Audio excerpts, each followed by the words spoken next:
Okay, good morning and happy St. Patrick's Day, everybody. So we've got a lot to talk about today, some of which might lead to gold at the end of the rainbow. So we're gonna have to make some rainbows. We may have to make our own gold, but we'll talk about that. So page 63 begins with it's not the instrument, it's the surgeon. So that's what we'll pick up where we left off in the Your Real Estate Business chapter. How cool is it that we can actually say turn to page 63? Like, you have no idea how many years I wish I could have said that. I know, Lena, I know. It's like, it's a simple thing, but boy, it's beautiful. So anyway, I'm glad to see you guys all making the choice to be here this morning and take some time. I posed some questions in the email today that I think are really critical to how we look at our business. So we're going to jump in and answer those. We'll finish promptly at 10:30. So let's be prepared to make some notes pretty quickly. All right, so let me share my screen and we'll get started on this.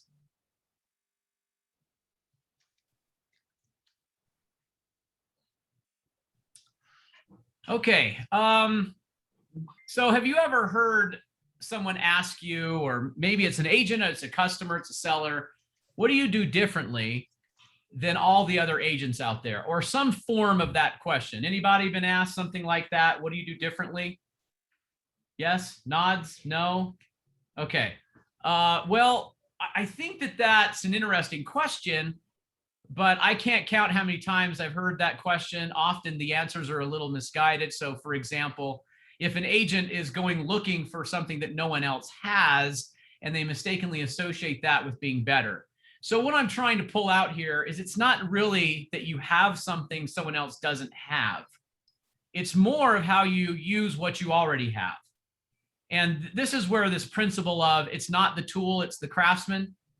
It's not the piano, it's the player. It's not the instrument, it's the surgeon. So what this particular hexagon lesson is focusing on is how are you doing in this area? Do you take time to sharpen the saw on the tools? And then these six, different steps in the hexagon lesson can help you kind of get a running start and some momentum about improving your ability to be a better craftsman, player, surgeon, professional. You guys with me? Isn't that an important point to understand in this business? That it's more using what you have and being a master of that tool. So here's a possible response to that question. Say, yeah, that's a great question. Thank you for pointing out that there are differences in agents, certainly in brokerages, things like that. We could expand here. Similar to other professions. So that's not a unique to just our profession. So I work hard to stay on top of the business by doing my part and utilizing the most current technologies, coupled with my commitment to study the vast data that we have. Now, the rest of this, the rest of this come down here. We have learned. So this is where the transition is. What we've found. You remember the feel, felt, found pattern of overcoming objections? Anybody? Okay, so this is the acknowledgement. So thank you. I understand how you feel. This is the understand how you feel piece. And this is what we found. I'm phrasing it different. We have learned. So when someone has a concern, we could say, understand how you feel. Others have felt the same way. This is what we found. So that's a great question. Thanks for pointing out there's a difference. Here's the transition. So I'd write, if you're taking notes, put feel, felt, found right here. Okay, so this is what we've learned, that there are no silver bullets or shortcuts in this business, no one tool that can solve all problems, but rather an orchestra of various instruments that must be played at the right time in the correct key. Yes, I'm using a metaphor here. You don't have to be that, corny. If that doesn't fit the moment, then don't go there. But it's a variety of different instruments or tools that we use, and they're all played at once in different pieces, right? So this makes the best possible outcome, which is really what we are both after, isn't it? And notice that there is a tie down at the end of this simple kind of script. So here's the pattern to remember. I understand how you feel. Others have felt the same way. This is what we've learned. This is what we have found. And then it concludes with, that's both, we both want this, isn't it? You know, this puts us back on the prize. Okay. So if you want to make a note right here, I put, you know, core benefits. We've talked about this before. What are core benefits? Well, the top benefit is the net to the seller. So the highest net to the seller. So when I'm saying, which is what we both want or both after, isn't it? I'm talking about the highest net. Everybody with me? Some feedback here? Okay, let me pause here before we move on to the next lesson. Kevin, Mike, anybody want to add to what we're saying here, or inject something, or a focus, emphasis? Anybody? I just think it's important that, you know, selling is not telling. We always have to listen and ask more questions, and nobody can ever disagree with their own answer, right? Very good. So Yep. if they tell you what their need is and you provide an answer to that need, they can't go back and say, well, never mind, I didn't mean what I said. They are actually reaching agreement to work with you, and using their own information that you gathered from asking the right questions to solve their problem is always successful. Great point.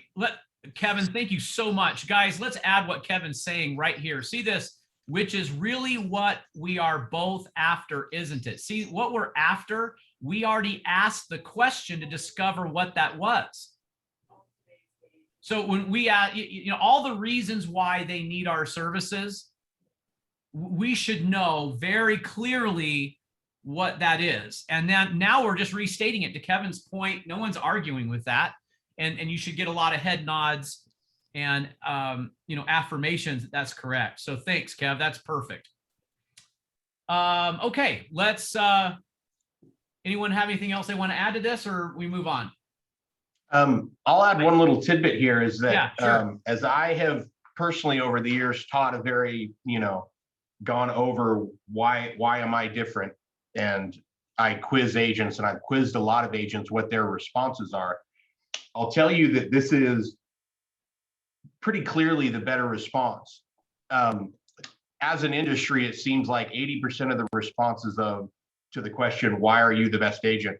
Most people talk about how much they care about how they take care of their clients, or they put a lot of thought into their jobs, or but this response really drills down to, by the way, I'm really good at my job, without you bragging about, hey, I'm really good at my job.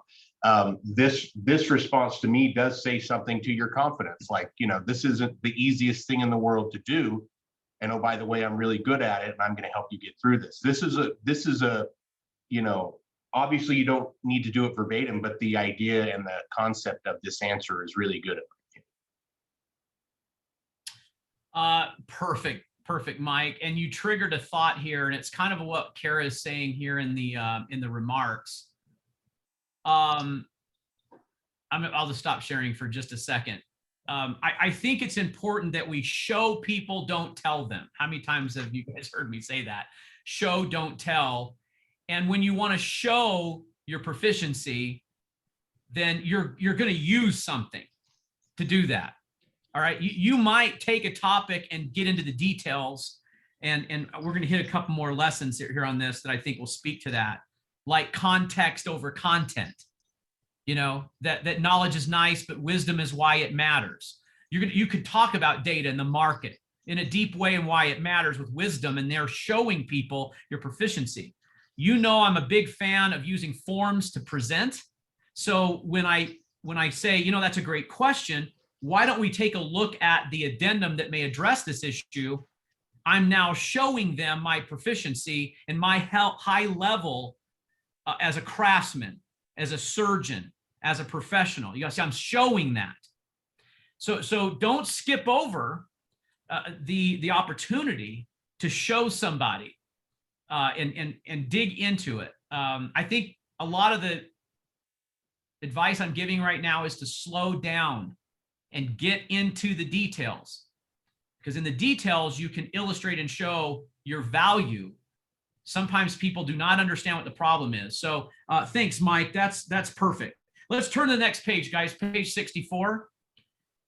Turn the next page. This one is kind of building on, how do we start to improve value? And there's a pattern here. And so let's talk about it. How does one improve value they deliver to a client? How much of your value to a client is based on your knowledge or know-how? What effect does improved value have on your business relationships? And does this value solve problems? So boy, this could take you on a lot of different journeys. If we were sitting one-on-one, these are great questions. If we're struggling with, winning the listing, I can tell you it usually is because a client has not perceived the value is solving their problems. So this is a, look in the mirror, do some self-analyzation here. What do you need to learn to improve your knowledge and value? And will you make a note here, since this was, this class was made about a couple of years ago, I've started to add wisdom to this, because we just add wisdom. So it's knowledge and wisdom, and I'll inject that right here in this pattern where it says learning leads to knowledge. It leads to wisdom. And remember, I'm going to keep saying this, knowledge is nice, but wisdom is why it matters. And when you have wisdom, you have reason, and now you're speaking like a professional. So I find myself rather frequently saying, you become what you study. Is this true? You understand? Are you studying? So you're going to become what you study. So how is your day? How's your morning? Do you pause the assembly line, the whirlwind, long enough to study something? Just some of my simple habits here, guys, and I'm not saying this is the thing you always do, and this is going to make some mind-boggling difference. But you know what? I never miss reading, the Realtor magazine to make sure I'm not missing something, and there's an article from one of our UAR attorneys. I make sure that I'm he's talking about implied covenant of good faith and fair dealing when buyer makes an offer on more than one property, and how that can be a problem and might result in a lawsuit. I'm proud to say that most of the time, a good 9 out of 10 times, we're way ahead of these articles, you guys, sometimes months ahead of these articles. So if that's the only solution, that's probably not the best solution. But I just know, I always read that. I read the newsletter. I study the law, I study the rules. If there's changes, we make it a priority. And that keeps your saw sharp, doesn't it? So, and what are the other things that we should study in our, in this pattern of trying to improve? So here's what I think what does this say right here? Everyone take a look at that. So what's going to lead to learning? Can you see that? Let's see now my zoom in is not working.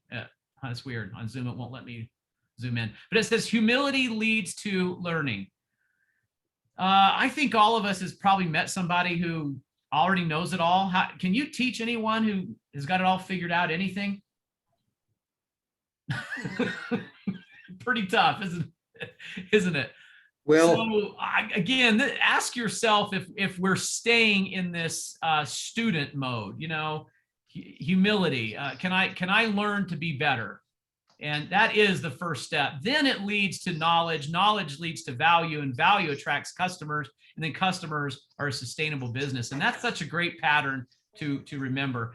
Make a note here that it's also seen on page 80. So we're probably going to hit that one too. In my notes here, I have be a student. Always be a student. So if you've lost a listing lately, okay, if you had a competitive situation and you did not win, one thing to consider is, how did you determine their problems, which Kevin was mentioning? Did you discover well to know what the problems are? And did you present enough value to solve those problems? And I think this is a good way to look at what you can do to improve. Okay, everybody good with that one? That's a good tip, isn't it? Good reminder. Okay, I love head nods. Okay, let's go to the next one. This next concept here, again, these are hexagon lessons with these 6 steps. So these are just short little tips. Spin your way to profit. Huh, interesting. So here's the quote here. The art of good business is the art of spending capital wisely that in the end creates a new relationship asset. A lot of us that went through the recession can tell you that when businesses just cut expenses and to try to force profit, what they found out is they couldn't save their way to profit. So here, growing businesses don't save their way to profit. They spin their way to profit. So we're no different. So this kind of has a question to it, doesn't it? How are you spending your money? Well, first of all, you spend your money. Part of it of your GCI is spent in the company dollar that is sent to Berkshire Hathaway that pays for a lot of deliverables. And that'll be our next lesson here in a minute. So, I guess I laugh at anytime agents think about selling away the dollar that would otherwise be spent on resources and deliverables to a client in order to gain a higher split. What they're attempting to do is go against this fundamental principle that you don't save your way to profit. What you do is you spend your way to profit. And this is something I think we've got to remember. So to find new relationships often costs money and time. From the moment we meet someone to the point in which they trust us to represent them in this process of building a relationship. The best businesses realize the most valuable assets are the relationships that they have with the customer. Write these questions down. So here we go. Are my prospecting, so right here, are my prospecting methods building relationships? Am I looking for effective ways to allocate or budget my funds? Okay, so effective ways to spend. Am I looking for effective ways to spend or allocate, or do I have a budget? Remember, we're building on this principle of spending money wisely creates a relationship asset. Okay.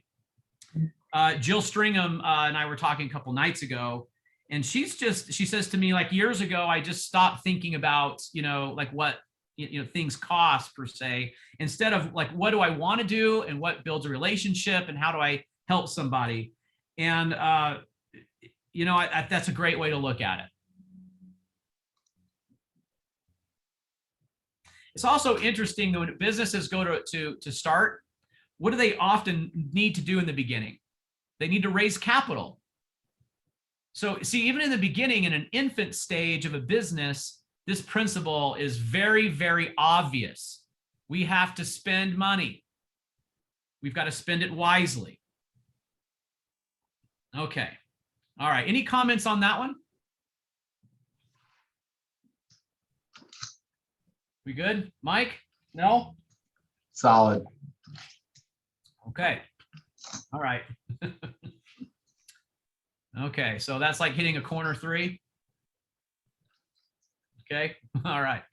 Okay. We'll move on then. All right. Now these pages, guys, the evaluation, we've already done this in a previous coaching session, but just to remind you, there are 10 principles here that there's questions around each one of these, like your results, what's your general overview of your business, how's your attitude towards the business, what do you do to personal growth and train. This is a great way, if you're on a team, you're a team lead and you have not gone through this, or an agent who's not gone through this, this is a really good exercise. This is your, start right here. These are your strengths, your assets, what's in the way, just general overview. But this business evaluation is a great thing to do with your team in a team meeting. How's your planning? And it's gonna tell you some things. And in there you can make your pivots and your shifts and adjustments. So I'm not going to go through the business evaluation other than to say, if you haven't done it, please go through that. It will be a very big eye opener to you. Okay. It's going to point out where you need help. Let's go to the universal laws. I'm struggling to know if we did this one before. Did we? Did anyone can tell me? Does anyone have the Jimmy? We did this one before. Jimmy's saying so. You have the answers already. Yeah, you already have it filled out. So I'm assuming that we have. Okay. So what if you haven't? So if you haven't, go through each one of these. They're in 4 different categories: mindset, and then skill sets here, and then planning and prospecting. In those 4 categories, what I'm calling the universal laws should be things like, like gravity. So you can't argue with gravity. So that's kind of what these are. And how to look at it. And I think, again, a really good overview of how we're doing. Okay. All right. So we're going to skip over that. That can also be homework then. The answers are found here. Here's the key on page 75. There are the answers, except for this one. We don't stay in torch with people. So we'd rather stay in touch, I think. There's no arsonists. Okay, thank you for laughing, you guys, even though I can't hear you at all. I'm telling you, Zoom is the toughest crowd you'll ever speak to. Okay, so there are the answers. All right, let's move on to the factors. I wanted to spend a lot more time here. This is something we should memorize. John Lucky, sometimes we want to set the house on fire. Yeah, that I've been there. Okay, so the 6 factors. How many of you have already memorized these sometime in your career? Anybody? No? Yes? Angie, yes. Let me go through the pages. Mike, kind of? Yep. Yeah, you memorize these? Okay. Memorize is a strong description of my relationship with that concept. Okay. All right. Well, look, this is something you have to memorize. When someone asks you how long is it going to take, to get a home sold, and even for what price it's going to sell for, we've got to look at all of these factors, and they're all related. And although price can make up for, a lot of the other issues, it's, what price we set it at will determine how long it takes to sell. So, we need to memorize these. So price, location, condition, market, marketing, and finance. Those are the 6 factors. So memorize those, practice with each other, say, hey, can you give me the 6 factors backwards? Memorize those. So each one of these, we know price is a dominant factor. I'm not going to spend a lot of time on that. Location, obviously, we understand, even the public understands that location is key. It has a lot to do with, obviously, you can't move the house because it would just cost more than it's worth. So where it is and where it's located is paramount. But it's important to remember other things about location, such as views. There's also homeowner associations, neighbors, neighborhoods, access, noise levels, odors, things like that. So location's big. Let's get into a little higher level though. When it comes to condition, this is the overall depreciation of amenities. For example, fixtures, cabinets, flooring, roof, floor plan, style, all establish the condition of the property. So when I'm thinking of condition here, it's not just how an appraiser would look at it, but it does expand into style and floor plan. That's still condition of the amenity. And over time, amenities do depreciate and to some level. And I know there's an exception to every rule, but for the most part, that's what condition is. So let's do a high level question here. If the property is not selling, I know that's crazy to think in this market, but if a property isn't selling, How do you know that it's not price and it's condition? How do you know when the issue is really condition and not price? How would you phrase that? When does condition become the real issue and it's not just the price in which we are marketing? Anyone want to tackle that one?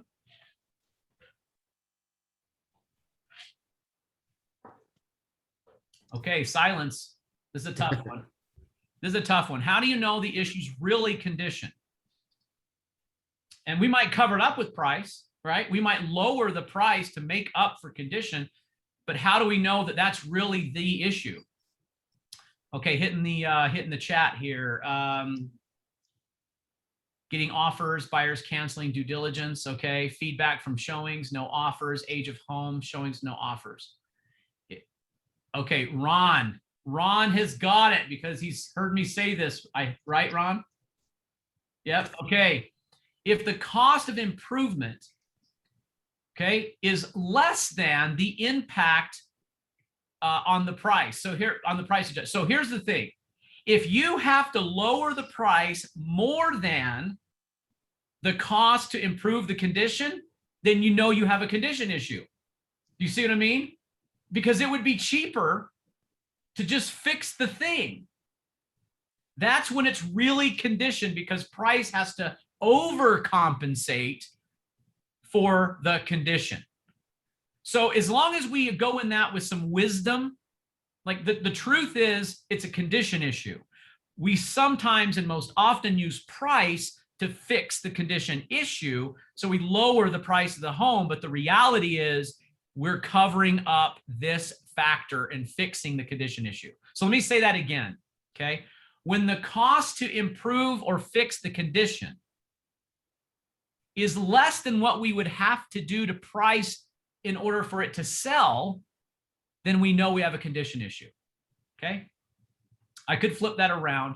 If the price reduction is more than the cost to repair, then it's a repair issue. Okay, if the cost in price to lower is more than what it would actually cost to repair the condition, then we know we have a condition issue. Okay, most often I'll use kind of how Ron is saying. If cost of the improvement is less than the effect on value, then we know what we'd have to do. We'd have to lower the price more than the issue. Okay. Yeah, I'll throw something in here real quick, Will, Yeah. on this issue. This happens frequently when we talk about, whatever problem the home has. Let's pretend it's we have to replace the roof. So if your seller replaces the roof, the hard cost for the seller might be $10,000. Right. But if the seller doesn't want to do that, the seller will likely have to lower the purchase price by $20,000 in order to induce an offer. That's what it is. That's it. That's the deal.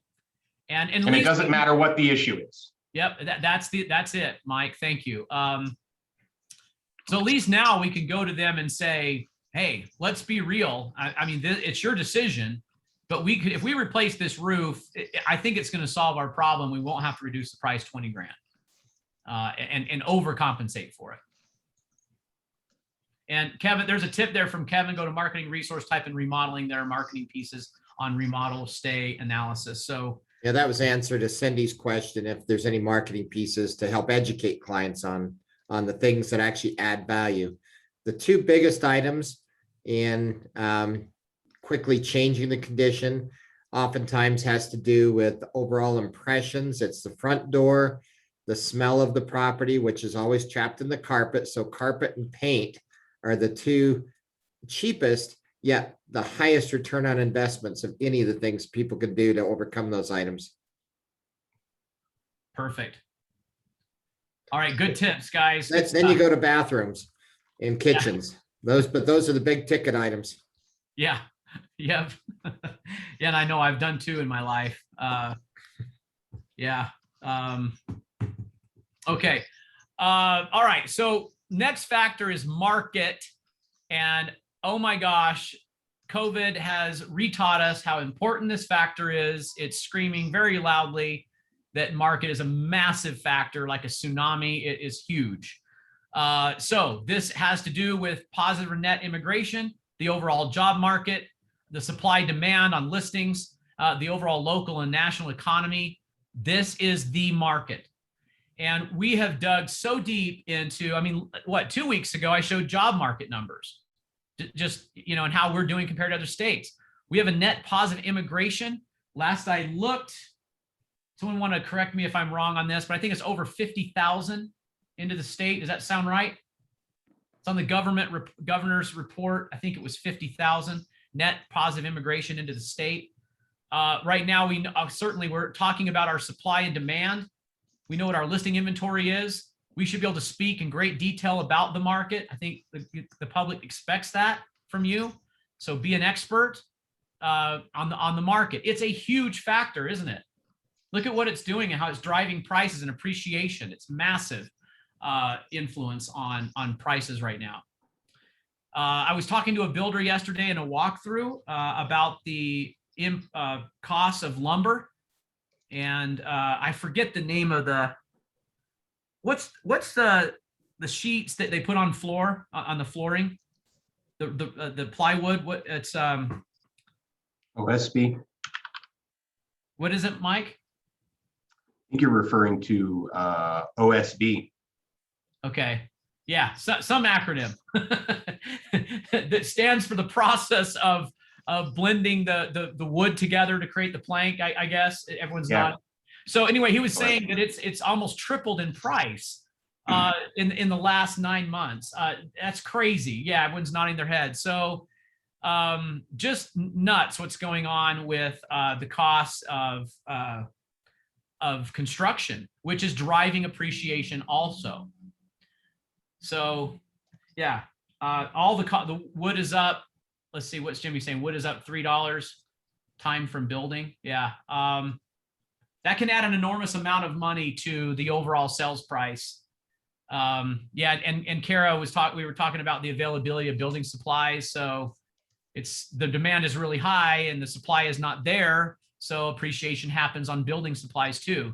So that is also having an impact on appreciation of our current existing inventory. So I think it's important to speak to that. Okay, on marketing, of course, this is where we shine. And I think we need to change our lingo when we're meeting with sellers that you're a marketing agent, not a listing agent. So can you make a note to try to redo our lingo here? This is something that that Alan Dalton was reminding us of, that we should refer to ourselves as marketing agents. It's more of what we do. Sure, we have a fiduciary duty to represent a seller, but to list a property is not a big deal, but to market it certainly is. So let's refer to ourselves as marketing agents. The marketing is the overall exposure. I've said this before, guys, and take some notes on this, but if you're attempting, let's write core benefits here just so we can remember. What are the core benefits? But number one, highest net. 2, highest price. I know they're related, but they're so good, we'll say them twice, okay? Highest price, highest net. 3rd, least amount of legal risk. Number 4, improved chances of selling. Okay, that's our core benefits that you wrote here, right? Now come up and think about what marketing has on the impact of netting the most and the highest price, least amount of legal risk, and the chance of the property selling. It has a huge impact. So remember, we don't want a buyer. We want the best buyer. We want the best buyer. And so our marketing is designed to attract the maximum exposure in order to achieve the highest net, which is what you want, right? We all want you to net the most. This will take pressure off the focus on your commission, because what we have found is if you jettison the commission, you don't automatically profit more. And look, guys, they already know this because they're business owners. And guess what they know? They know that you don't what? I'm going to get there. Where is it? What's the answer? You know what you don't do? Okay, I'm all over the place. Here it is. You don't save your way to a profit. You spend your way. In their business, if they cut the sales and marketing budget in their companies, they would see sales plummet. So that same principle is true. It's a different battle to find the best buyer that nets the most. That's the Brookshire way. Okay, the overall, and I think I could speak to the whole net experience, which is to lower legal risk. We don't want to increase our liability, do we? Of course not. So we need a good practitioner who understands the details, who's a professional in their craft, and can protect you. I mean, the worst case scenario is to have a seller sell and then get a lawsuit, isn't it? And I might even say that. You certainly want to see a lawsuit over condition of your property. So what are we going to do about that? And we can dive in again, show them the details. So the marketing is designed to create and attract the most buyers and the best buyers, not just any buyer. Sometimes in coaching, I've said things like this. Here, let me pause, share, just I'm going to look at you guys for a second. I've said, well, look, you want to go on a listing appointment. You already have a buyer. I'll buy it. And I'm dead serious. I'll buy it right now. I probably could buy it for 81 to 82% of its value. So I'll cash close it. 14 days, 82% of its value. And then what does everybody say? Well, that's not going to work, right? Well, but that's a buyer. So you already have a buyer. And a lot of the other real estate models out there, they're only interested in the transactional process of finding a buyer. We don't want a buyer. We want the best buyer that will close, that will net you the most. Okay, we want to close on the best buyer. So I know I've said that a million times. I hope it sticks. Okay. Okay. All right. Moving right along. Anything to add to that? My panel? Marketing? No. Okay. Huge thing of what we do at Brookshire. Our marketing is amazing. Last one is financing, current interest rates, qualifying requirements, such as income, down payment, and that sort of thing. So I'm going to assume something that you have a pretty good understanding of how that impacts the ability for a property to sell. Okay. We've got condos sometimes that have restrictions. We've got high-end properties that have down payment requirements, second home guidelines, and income property guidelines, and we could go on and on. But let me make sure, I want to add something that I think is critical today. This is like hot off the wire. We did, Mike actually brought this up. How many of you have FHA buyers? So actually, will you put in the chat right now that you have an active looking FHA buyer? Could you put that in the chat? Just say you do, and we'll count out of, we have 56 of us here. So I would like to know how many out of 56 have an active FHA buyer. Go ahead.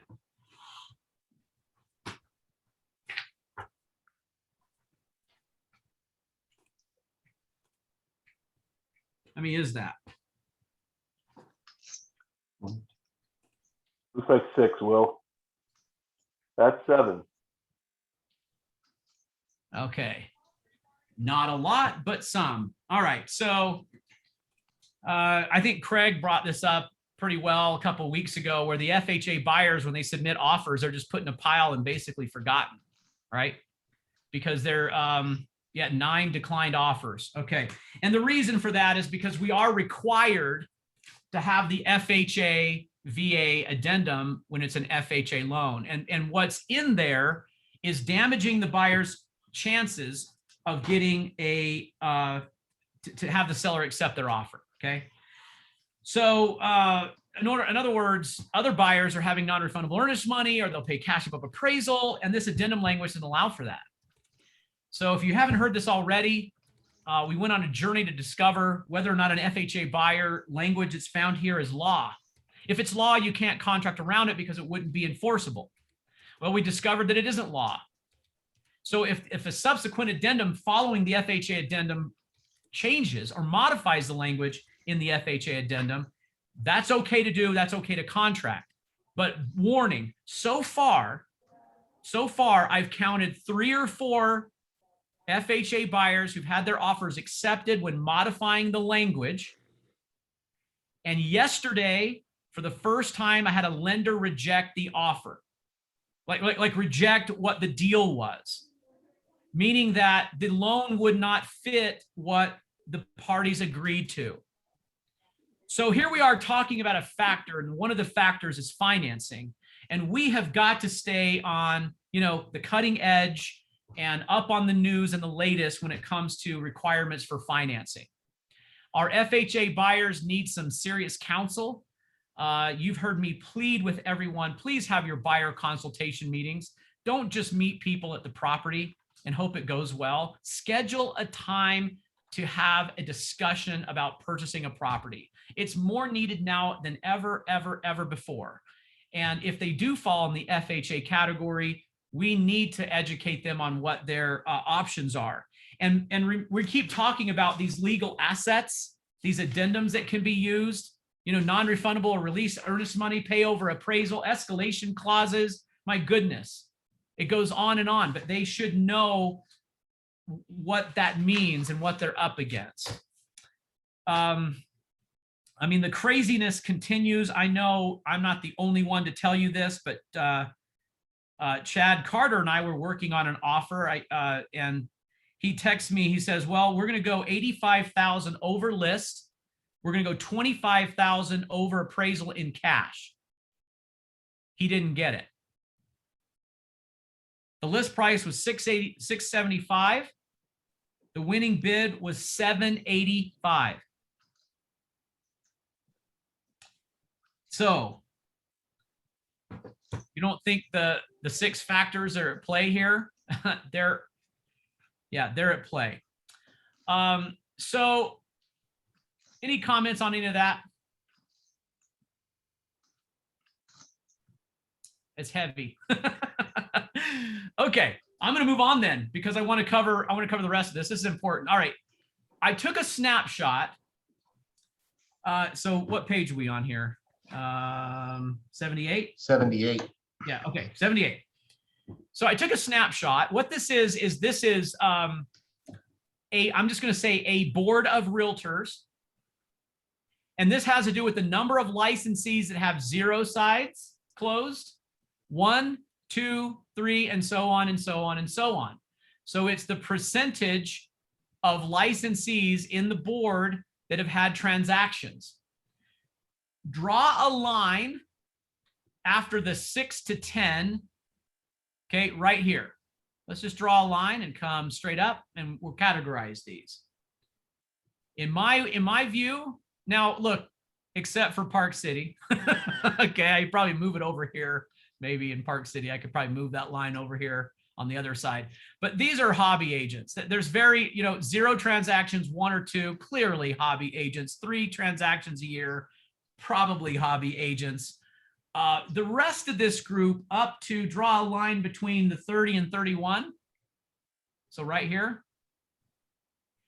These are income focused agents. Okay. And then the 31 units and higher, this 3 and 1%, that's 4%. That's a business. So I'm trying to call something out here. We have a lot of licensees who do very little business at all. So don't follow the crowd. I would not follow the crowd. I have no idea where they're going. That's this side right here. And yeah, I would probably move for our Wasatch back family. I'd move that line over on this side, but for our Wasatch front, I'd move it over here. This is income, and this is a business. So what we want is a business attitude towards what we do, and we're looking at this triangle and to ask ourselves how we're doing with these particular deliverables. You have your personal deliverables, which what you do specifically as an agent, you fund, you pay for, you know. You have your affiliate deliverables, title, lender, appraiser, inspector. And you may do some other other affiliates here, and then you have your brokerage deliverables. That's how I see what your business is. Well, Okay, so, yes. I was just gonna add, when you go back up there, that those ones to the right, Yeah. I'll bet you they actually have a written business plan that they execute every day. They treat it like a real job, where the ones further to the left, if somebody calls them and says, hey, I heard you're in real estate, can you help me? Yeah. They'll help them, but they're not actually proactively driving their business. They're waiting for things to fall in their lap. And they think that they're a business, but they're really a hobbyist. And those people who actually have a written business plan, who go to work every day, treat it like a job, actively prospecting at least an hour every single day with outbound phone calls, are going to be in that column to the right. Very well said. I think, and I know what Kevin means, but I would say they have a job within their business. Yeah. They treat it like they own a small business. They're serious about it, to Kevin's point. I mean, who would run a small business very well, I guess, if you didn't have a plan? And I think that's very well said, Kevin. I appreciate that. And this has been kind of an ongoing pattern.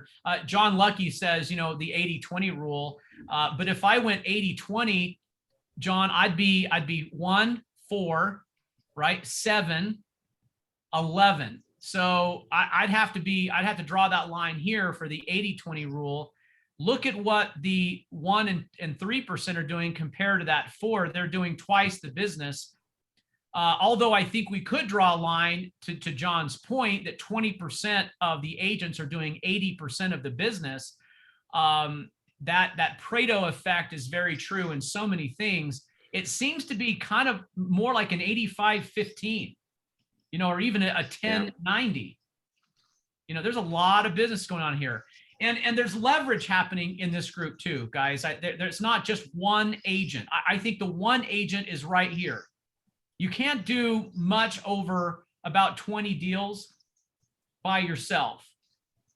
So there again, we spend money wisely to grow a business. That's why we spend money on a TC. We spend money on a marketing assistant. We spend money, we build a team around us. In addition, by the way, to the team you already have at Berkshire Hathaway, because that is your first team.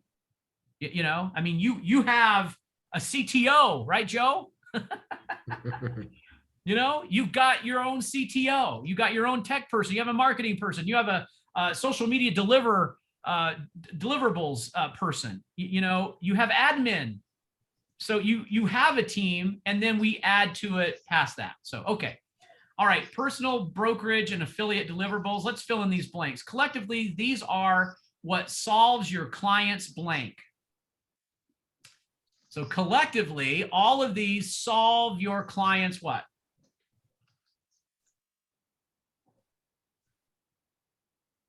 No one's typing. Brooke's like, I just want the answer. I'm waiting, neurons patiently waiting.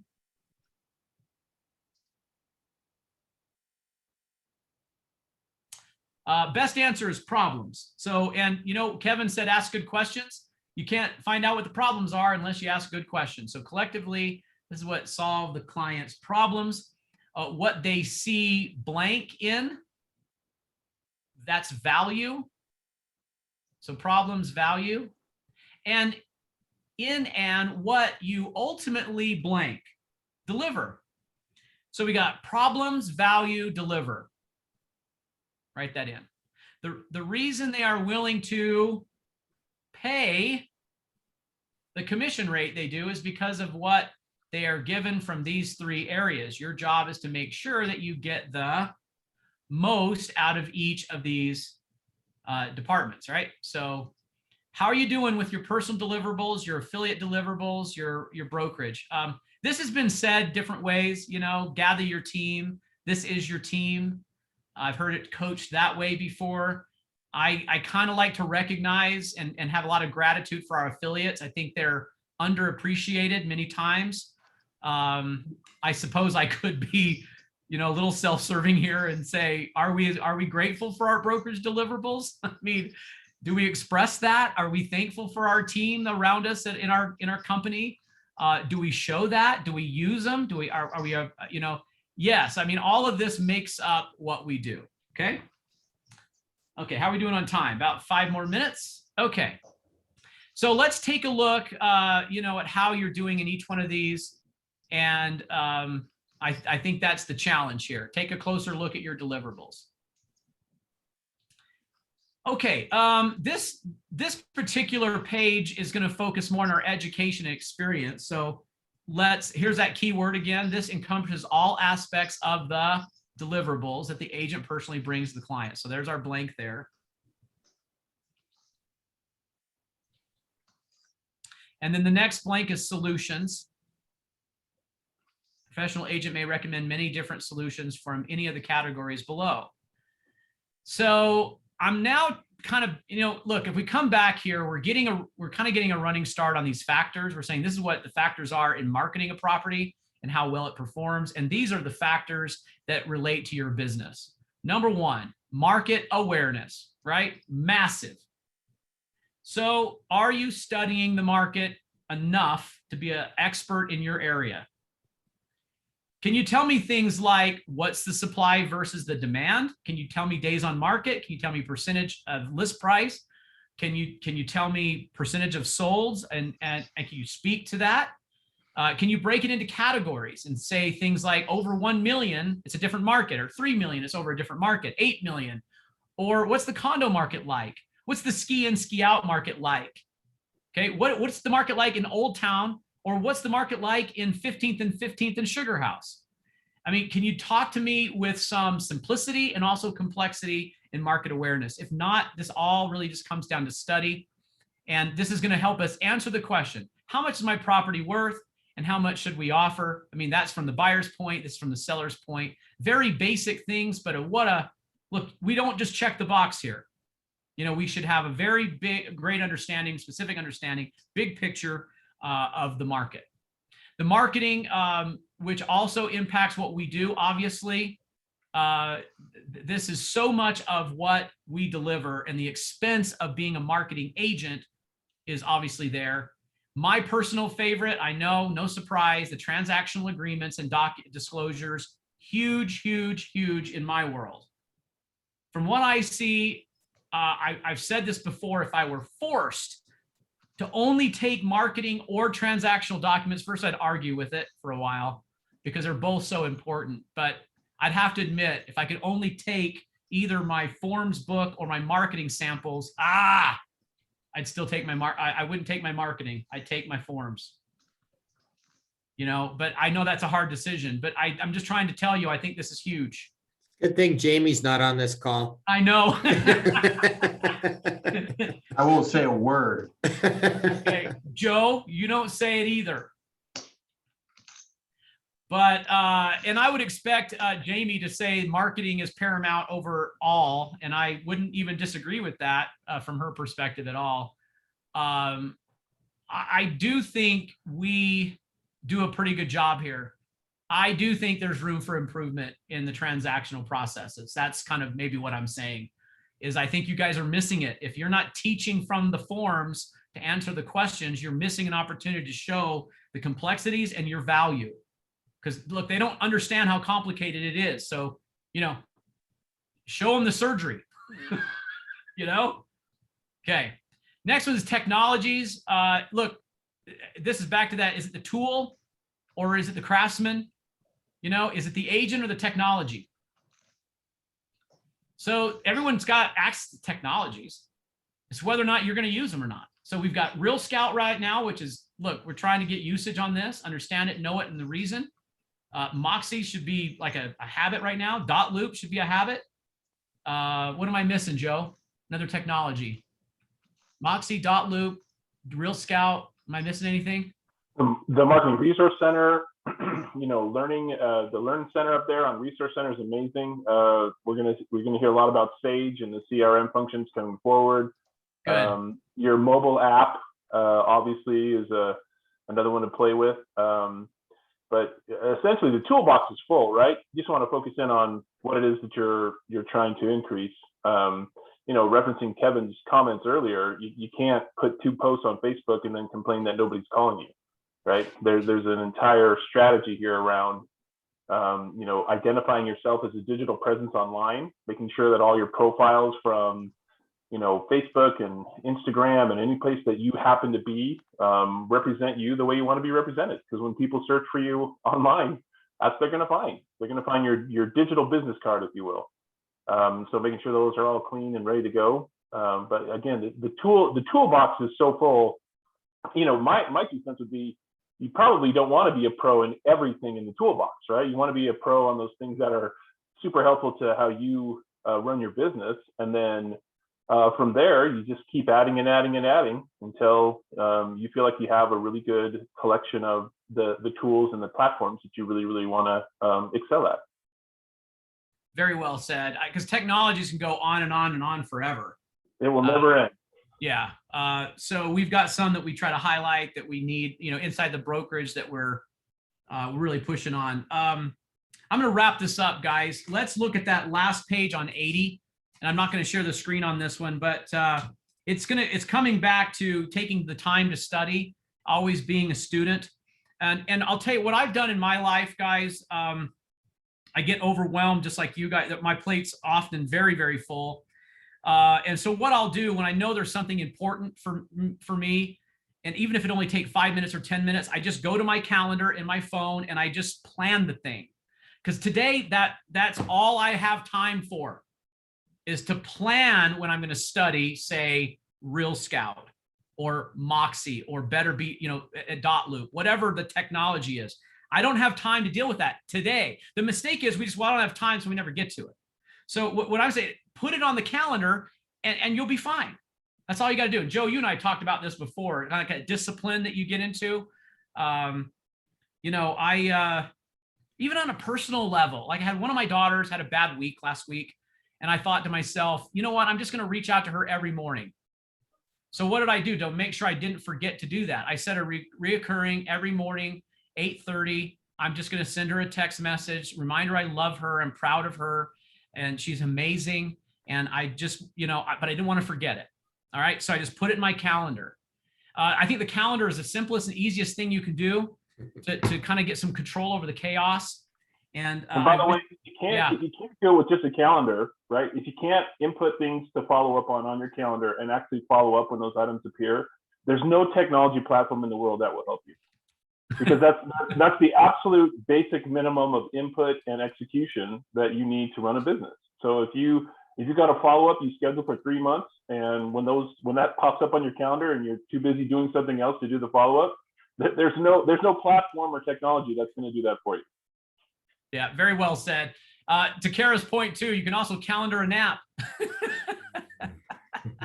So, okay. Hey, you guys, I love you. I'm so proud of all of you. Thanks for joining me this morning. This has been a really good, I think, topic. A lot of good things here today. I appreciate your participation and Mike's comments and Kevin's comments and Joe. And I just appreciate all your chats too. And really proud of you all. It's an honor to be your broker and to help you out when needed.